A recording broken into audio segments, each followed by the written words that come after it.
Financial webinar on mutual fund, ETF funds, index fund on November 16th and 17th. Please register. Hi hello నమస్తే welcome back to ఐటర్ media. ఈరోజు మనతో ఉన్నారు immigration consultant అయిన advocate Aditya Mallela garu. సార్తో మాట్లాడదాం. నమస్కారం సార్. హలో అండి. సార్, చాలామంది స్టూడెంట్స్ ముఖ్యంగా మనకి యూకే కానీ యూఎస్ కానీ వెళ్ళి సెటిల్ అవుదాం అనుకుంటూ ఉంటారు. బికాస్ ఆఫ్ అక్కడ ఉన్న లైఫ్ స్టైల్ కానీ అక్కడ ఎర్నింగ్ క్యాపబిలిటీస్ కానీ వీటి మీద.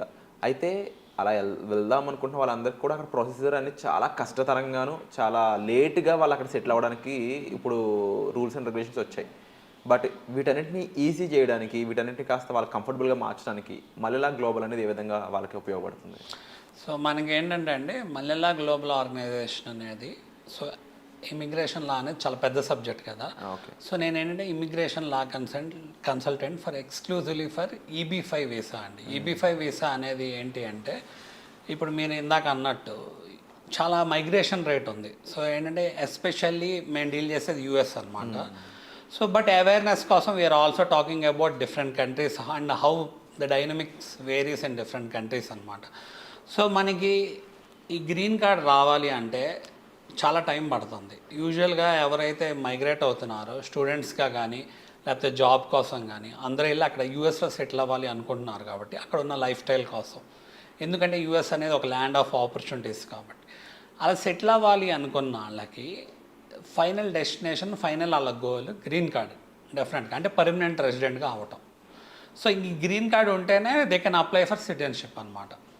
సో ఎప్పుడైతే ఈ గ్రీన్ కార్డ్ వాళ్ళ ఫైనల్ డెస్టినేషన్ అయిందో, ఎక్కువ మంది మైగ్రేట్ అవుతున్నారో వాళ్ళకి నిజంగా రియాలిటీ ఏంటి, ఎంత టైం పడుతుంది, ఇంతకుముందు ఉన్న సిచ్యువేషన్ ఇప్పుడు ఉందా లేదా అనేది వాళ్ళకి అర్థం కావాలి, ఎవరైతే యూఎస్ఎల్ సెటిల్ అవ్వాలి అనుకుంటున్నారు.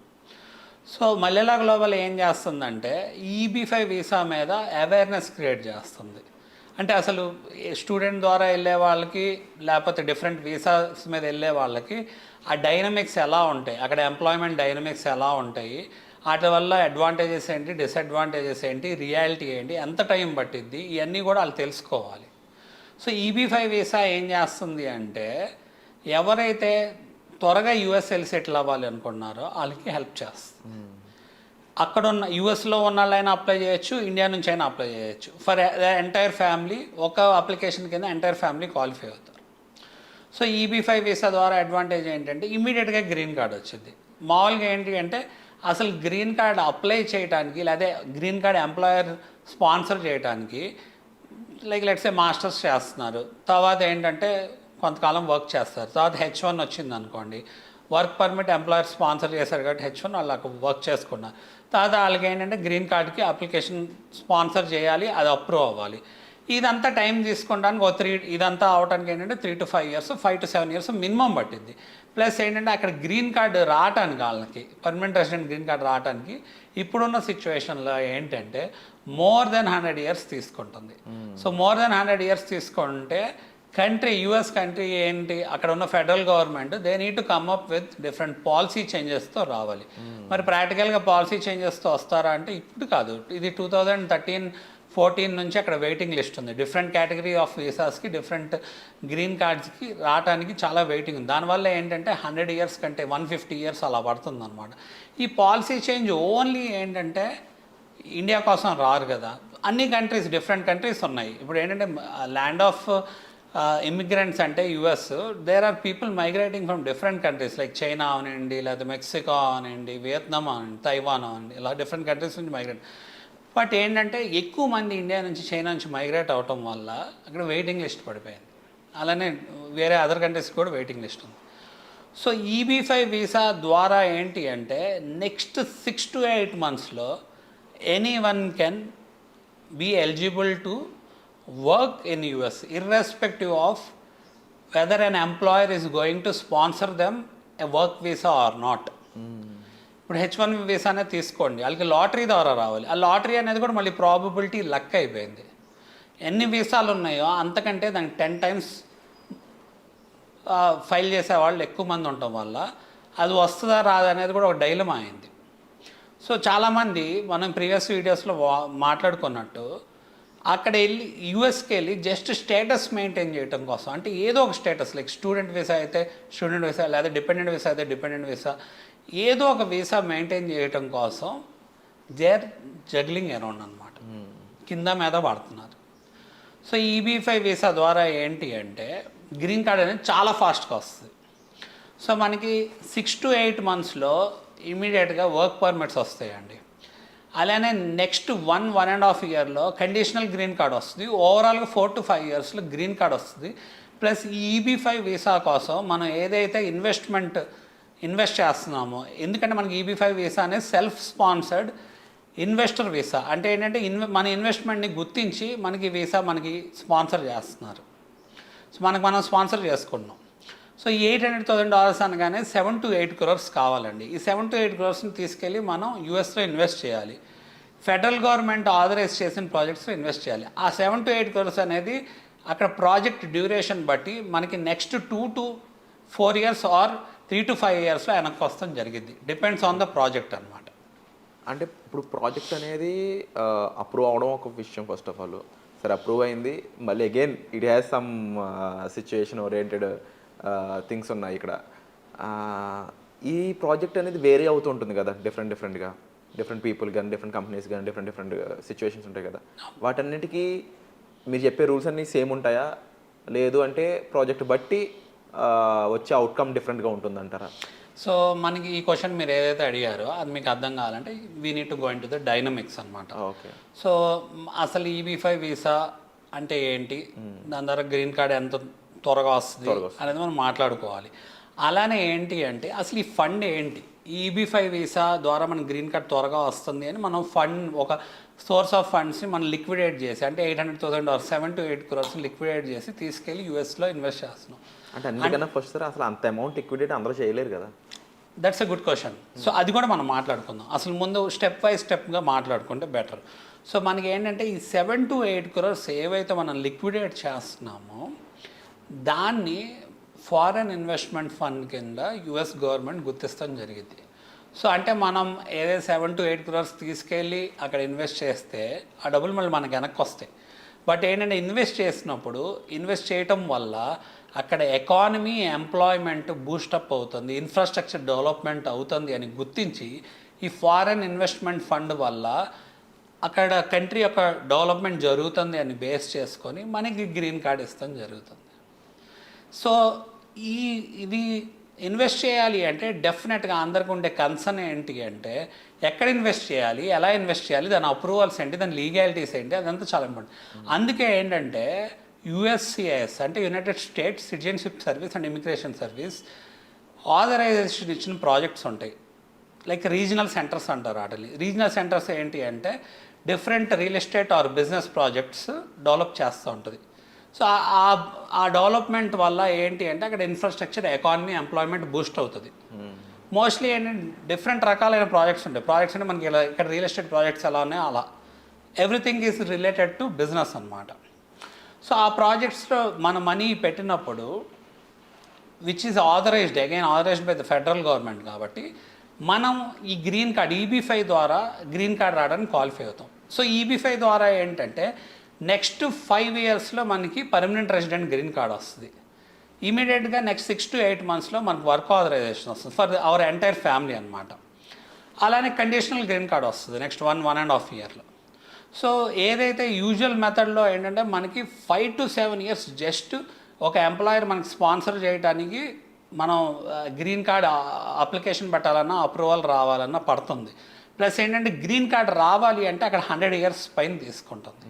ఇక్కడ ఏంటంటే 5 to 7 yearsలో పర్మనెంట్ రెసిడెంట్ గ్రీన్ కార్డ్ వస్తుంది. ప్లస్ ఇదే ప్రాసెస్ 7 yearsలో మనం సిటిజన్షిప్ కూడా వచ్చే అవకాశం ఉంది. ఓకే. నెక్స్ట్ మీరు అడిగినట్టు ఏంటి, చాలా మంచి క్వశ్చన్ అడిగారు. ఏంటి అంటే 7 to 8 crores నిజంగా ఎవరైనా ఇన్వెస్ట్ చేయగలరా అనేది చాలా మంచి పాయింట్. 7 to 8 crores అందరూ ఇన్వెస్ట్ చేయగలరా అంటే చేయలేకపోవచ్చు డెఫినెట్గా. ఎందుకంటే మరి ఇప్పుడు మనమే ఉన్నాం చూడండి, మన పిల్లల్ని ఇప్పుడు తక్కువ ఫీజు ఉన్న స్కూల్స్ ఉన్నాయి, తక్కువ ఫీజు ఉన్న కాలేజెస్ ఉన్నాయి, ఎక్కువ ఫీజు ఉన్నాయి, ఎక్కువ ఎడ్యుకేషన్లో ఎక్కువ ట్యూషన్ ఫీజు తీసుకునే కాలేజెస్ ఉన్నాయి, వాటికే పంపడానికి ఇంట్రెస్ట్ చూపిస్తున్నాం. ఎందుకు స్కూల్స్ అవనండి, కాలేజెస్ అవనండి, ఇక్కడ ఇండియాలో అవనండి, యూఎస్లో అవనండి, అవసరం అయితే అప్పు చేసైనా లోన్ తీసుకునైనా మనం పంపుతున్నాం. ఎందుకు పంపుతున్నాం? అంత అవసరం ఏముంది? ఎందుకు పంపుతున్నాం అంటే హయ్యర్ స్టాండర్డ్స్ ఉన్న ఎడ్యుకేషన్ అనేది వెరీ ఇంపార్టెంట్ కాబట్టి హయ్యర్ స్టాండర్డ్స్ ఉన్న ఎడ్యుకేషన్ సిస్టమ్ ఇన్స్టిట్యూషన్లో కనుక మనం పడితే మన ఒక కెరియర్ కానీ మన డెవలప్మెంట్ బాగుంటుంది అనే ఉద్దేశంతోనే మనం పంపుతున్నాం. అలానే ఏంటంటే ఏదైతే మనం యూఎస్కి వెళ్తున్నామో మాస్టర్స్కి వెళ్ళనివ్వండి, మనం ఇక్కడ చాలా అప్పులు చేసి వెళ్ళే వాళ్ళు ఉన్నారండి. మరి అక్కడ వెళ్ళినప్పుడు వాళ్ళ ఫైనల్ డెస్టినేషన్ ఏంటి? అక్కడ సెటిల్ అవ్వాలి. లైక్ లెట్సే మీకు వీసా స్టేటసే సరిగ్గా లేనప్పుడు మరి మీరు యూఎస్లో వర్క్ చేసుకోవడానికి కుదరదు, ప్లస్ ఏంటంటే సెటిల్ అవ్వడానికి కుదరదు. అలానే మన వాళ్ళందరూ వెళ్ళిన వాళ్ళందరూ మోస్ట్లీ ఏంటంటే కన్సల్టెంట్స్ మీద డిపెండ్ అవుతారు. కన్సల్టెంట్స్ మీద డిపెండ్ అయితే ఏంటి అంటే అక్కడ ఎగ్జిస్టింగ్ కన్సల్టెంట్ మనకి పేరోల్ రన్ చేసి మనని సర్వైవ్ చేస్తున్నారు ఆ కంట్రీలో ఉండటానికి. ప్లస్ ఏంటంటే మనం ఏదైతే మనీ సంపాదిస్తున్నామో దాంట్లో కొంత డిడక్షన్ కన్సల్టెంట్కి వెళ్తుంది. ఆబ్వియస్లీ కన్సల్టెంట్ ఒక రకంగా హెల్ప్ చేస్తున్నాడు. బట్ ఏంటంటే మనల్ని just to maintain the status అక్కడ ఉన్న విధి విధానాలు ఏవైతే ఉన్నాయో ఆప్ట్ చేసుకున్నారు. మరి ఈ సెటిల్మెంట్ ఎప్పుడు వస్తుంది మనకి? ఇప్పుడు చాలామంది కొంతమంది చదువుకొని వచ్చేయాలి, లేకపోతే అక్కడ ఎక్స్పోజర్ తెచ్చుకొని వర్క్ చేసుకొని చదువుకొని వచ్చేయాలనుకుంటారు, వాళ్ళకి పర్లేదు. బట్ సెటిల్ అవ్వాలి అనుకున్న వాళ్ళకి బ్యాక్ క్యాలిక్యులేషన్ తీసుకుందాం. లైక్ లెట్సే ఒక 50-100 ఇయర్స్ పడుతుంది. నెక్స్ట్ ఒక 20 ఇయర్సే తీసుకొని క్యాలిక్యులేట్ చేసుకుందాం ఫర్ హస్బెండ్ అండ్ వైఫ్. ఒక కన్సల్టెంట్కి కట్టే ఫీజు ఏదైతే ఉందో, లేకపోతే మనకు మల్టిపుల్ మాస్టర్స్ చేసిన ఫీజు ఉందో, ఇవన్నీ కూడా మనకి డెఫినెట్గా బర్డెన్. మనం బ్యాక్ క్యాలిక్యులేషన్ చేసుకుంటే EB-5 అనేది డెఫినెట్లీ రిటర్న్ ఆన్ ఇన్వెస్ట్మెంట్. అంటే లైక్ లెట్సే మనం ఒక 7 to 8 crores పెడుతున్నాం అనుకోండి, మనకి ఎంప్లాయ్మెంట్ బెనిఫిట్ ఏంటంటే ఏ ఎంప్లాయీని మనకు స్పాన్సర్ చేయక్కర్లేదు వీసా ఫర్ వర్క్. అలానే ఏంటంటే మనం ఎప్పుడు కావాలంటే అప్పుడు జాబ్స్ మారచ్చు. ఎప్పుడైతే జాబ్స్ మారుతామో మన స్కిల్ డెవలప్ అవుతుందో మన ఒక ఎర్నింగ్ కెపాసిటీ ఇన్కమ్స్ కూడా పెరుగుతాయి. అప్పుడు మనం down the line next 5 years or 10 years చూసుకుంటే మనకి స్టేబుల్ సెటిల్మెంట్ ఉంది, ప్లస్ ఎర్నింగ్స్ ఉన్నాయి. ఇప్పుడు యూఎస్లోనే తీసుకోండి, మీరు చాలామంది ఇల్లులు కొనుక్కుంటున్నారు. ఇల్లు కొనుక్కుంటున్నారు అంటే అక్కడ చాలా ఖర్చు అయ్యిద్ది, అయినా సరే ఏంటంటే లోన్ తీసుకొని అయినా ఇల్లు కొనుక్కుంటున్నారు. అలానే ఇల్లు కొనుక్కున్నాం కదా అని చెప్పి మనకి యూఎస్ గవర్నమెంట్ మన అక్కడ ఉండనీదు. మనకి ఇల్లు ఉంది కదా అని యూఎస్ గవర్నమెంట్ ఉండనీదు. మనకు ఓన్లీ వ్యాలిడ్ స్టేటస్ ఉంటే, గ్రీన్ కార్డ్ ఉంటేనే మనం అక్కడ ఉండగలం, సెటిల్ అవ్వగలం. బట్ గ్రీన్ కార్డ్ లేకుండా అక్కడ ఇల్లు కొనుక్కోవచ్చు. ఇల్లు ఎవరైనా కొనుక్కోవచ్చు, ఇబ్బంది లేదు. ఇల్లు కొనుక్కోవడానికి ఇబ్బంది కాదు. బట్ ఏంటంటే కొనుక్కున్న ఇల్లుతో మనం అక్కడ ఉండగలమా మనకి వ్యాలిడ్ స్టేటస్ లేకపోతే? మనం అక్కడ ఇల్లు కొనుక్కుంటున్నామంటే ఏంటి, యూఎస్లో సెటిల్ అవ్వాలి, అక్కడే ఉండాలి, లేకపోతే ఒక ఇన్వెస్ట్మెంట్ లాగా కొనుక్కుంటాం. కానీ ఉన్న సిచ్యువేషన్లో ఏంటంటే మీకు వ్యాలిడ్ స్టేటస్ లేదు, ఇల్లు ఉంది. సో ఇక్కడ ఇంపార్టెంట్ ఏంటంటే ఫస్ట్ మన ఇమిగ్రేషన్ గోల్స్ ఏవైతే ఉన్నాయో అవి మనం రీచ్ అయితే ఇల్లు తర్వాత అయినా మనం కొనుక్కోవచ్చు, ఇబ్బంది లేదు. ఈ సిచ్యువేషన్ ప్రాబ్లం కూడా అదే సార్. ఇప్పుడు డబ్బులు ఉంటే ఇల్లు కొనుక్కోవచ్చు, అది ఇష్యూ కాదు. డబ్బులు ఉంటే గ్రీన్ కార్డ్ వస్తుందంటే అది డౌట్ ఉంది, ఎందుకంటే అక్కడ ఇంకొన్ని రూల్స్ అండ్ రెగ్యులేషన్స్ మనం సాటిస్ఫై చేయాల్సి ఉంది. అవును. సో జనరల్గా డబ్బు పెట్టడం అనేది ఇప్పుడు ఈజీ అయ్యింది, బట్ అక్కడ ఉన్న సర్కమ్స్టాన్సెస్కి తగ్గ సిచ్యువేషన్స్ మనం హోల్డ్ చేయడం అనేది అంత ఈజీ కాదు. We need to tick the boxes కదా చాలా విషయం. అవును, రియల్లీ లుక్ ఏంటంటే ఇంకోటి మీరు అడిగినట్టు ఏంటంటే 7 to 8 crores అనేది వెరీ హార్డ్ ఎర్న్డ్ మనీ అండి. సో ఈ హార్డ్ ఎర్న్డ్ మనీ వాళ్ళు నిజంగా లిక్విడేట్ చేయాలి అంటే వాళ్ళకున్న ప్రాపర్టీస్, లేకపోతే సేవింగ్స్, ఎర్నింగ్స్, లేకపోతే ఎక్కడి నుంచైనా బారో చేసుకుంటాం, లోన్ తీసుకుంటాం, ఇలాంటివన్నీ ఉంటాయి. అలానే మనకి ఇప్పుడు చాలామంది మన హైదరాబాద్లోనే చూడండి, లేకపోతే మన అమరావతిలో చూడండి. హైదరాబాద్లో ఇప్పుడు రీసెంట్గా నేను కూడా వెళ్ళొచ్చాను ఒక చోటకి. సో ఏంటంటే అక్కడ స్టార్టింగ్ ఇల్లు కొనుక్కోవాలి అంటే 30 crores అండి, 50 crores వరకు ఉంది ఒక ఇల్లు కొనుక్కోవడానికి. సో అందరూ అలాంటి సిచ్యువేషన్ ఉంటుందంటే అందరికీ అలాంటి సిచ్యువేషన్ ఉంటుందని నేను అనట్లేదు. బట్ ఏంటంటే మనం ఏదైతే 7 to 8 crores పెడుతున్నామో ఆ పెట్టిన డబ్బులే మనకి వెనక్కి వస్తున్నాయి. మనకి ఇప్పుడు ఏదైనా గేటెడ్ కమ్యూనిటీస్లో మంచి ఫ్లాట్ కొనుక్కోవాలన్నా మనకి చాలా క్రోర్స్లో పడుతుందండి. ఒక ప్రాపర్టీకి మనం ఈజీగా పెడుతున్నారు. ఇప్పుడు స్టార్టింగ్ 2-3 crores నుంచి 15 crores వరకు మనకి ప్రాపర్టీస్ ఉంటున్నాయి, మన తెలుగు రాష్ట్రాల్లోనే ఉన్నాయి. People are ready to invest అనమాట. సో ఇలా అంటే నేను అనేది ఏంటి అంటే అందరూ చేస్తారా అంటే అందరూ చేయలేకపోవచ్చు. బట్ ఏంటంటే చేసే అవకాశం ఉందా అంటే ఉంది. బికాజ్ ఏంటంటే చాలామంది యూఎస్ వెళ్ళిపోయి వాళ్ళకి ఆస్తులు ఇక్కడే ఉంటాయి, వాళ్ళ పేరెంట్స్కి అర్థం కాని విషయం ఏంటి అంటే వాళ్ళ ఇల్లు అక్కడ సెటిల్ అయ్యారనుకోండి, వాళ్ళు ఎప్పుడు అక్కడ తిరిగి రారు. ఎందుకంటే వాళ్ళు అక్కడే స్టాండర్డ్గా మంచి లైఫ్ స్టైల్ ఉన్న కంట్రీలో సెటిల్ అవ్వాలనుకున్నారు. నెక్స్ట్ జనరేషన్ వాళ్ళ పిల్లలు పుట్టినా కూడా వాళ్ళు అక్కడే సెటిల్ అవ్వాలనుకుంటారండి. సో పిల్లలు ఏంటి అంటే వాళ్ళని అడిగితే go back to your home అంటే దిస్ ఈజ్ మై హోమ్ అంటారు. అంటే ఏంటంటే యుఎస్ ఈజ్ దేర్ కంటే, ఎందుకంటే వాళ్ళు అక్కడే పుట్టారు కాబట్టి. ఎప్పుడైతే వాళ్ళు అక్కడ పుట్టారో వాళ్ళు సిటిజన్స్ అవుతారు. సో ఈ డబ్బులు ఏవైతే ఉన్నాయో ప్రాపర్టీ రూపంలో ఉండొచ్చు, లేకపోతే వేరే డిఫరెంట్ మీన్స్లో ఉండొచ్చు, అది మనకి కరెక్ట్ టైంలో మనకు ఉపయోగపడినప్పుడు మనకి నిజంగా ఇట్స్ నాట్ వర్త్ కదా. ప్లస్ ఏంటంటే మనం ఏవైతే 7 to 8 crores పెడుతున్నామో ఈ EB-5 వీసా కోసం, ఇట్స్ రిటర్న్ ఆన్ ఇన్వెస్ట్మెంట్ డెఫినెట్గా. సో మనకున్న సిచ్యువేషన్లో మనం చూసుకోవాలి, నిజంగా మనం వ్యాలిడేట్ చేసుకుంటే, అసలు ఉన్న పరిస్థితులన్నీ ఎవాల్యుయేట్ చేసుకుంటే మనకి గ్రీన్ కార్డ్ వచ్చే సిచ్యువేషన్ ఉందా లేదా, ఉంటే ఏ విధానంగా వస్తుంది. సో గ్రీన్ కార్డ్ ఆడడానికి చాలా మార్గాలు ఉన్నాయి, ఇదే చూస్ చేసుకోవాల్సిన అవసరం లేదు. బట్ ఇది ఒక మార్గం ఉంది, this is the best way to get green card అనమాట. మన డబ్బులు కూడా మనకి వెనక్కి వస్తాయి కాబట్టి. వండర్ఫుల్. అండ్ తప్పకుండా ఇంకా EB-5 గురించి ఎన్నో విషయాలు తెలుసుకోవాల్సి ఉంది. టైం డ్యూరేషన్ తక్కువ ఉంది కాబట్టి వచ్చే ఎపిసోడ్స్లో వాటి గురించి పూర్తి ఇన్ఫర్మేషన్ అనేది మీరు తెలుసుకోవచ్చు. అండ్ ఈ ఎపిసోడ్ మీకు ఎలా అనిపించిందో కామెంట్ చేయండి. అండ్ మీకు ఎటువంటి డౌట్స్ ఉన్నా మీరు కామెంట్ చేయడం ద్వారా నేను సార్ని అవి అడిగే పాసిబిలిటీ అనేది దొరుకుతుందన్నమాట. ఇక డైరెక్ట్గా మీరు సార్ని సంప్రదించాలనుకున్నట్లయితే డిస్ప్లే అవుతున్న నెంబర్స్ కాల్ చేసి పూర్తి వివరాలను తెలుసుకోవచ్చు. Thank you so much. Thank you అండి.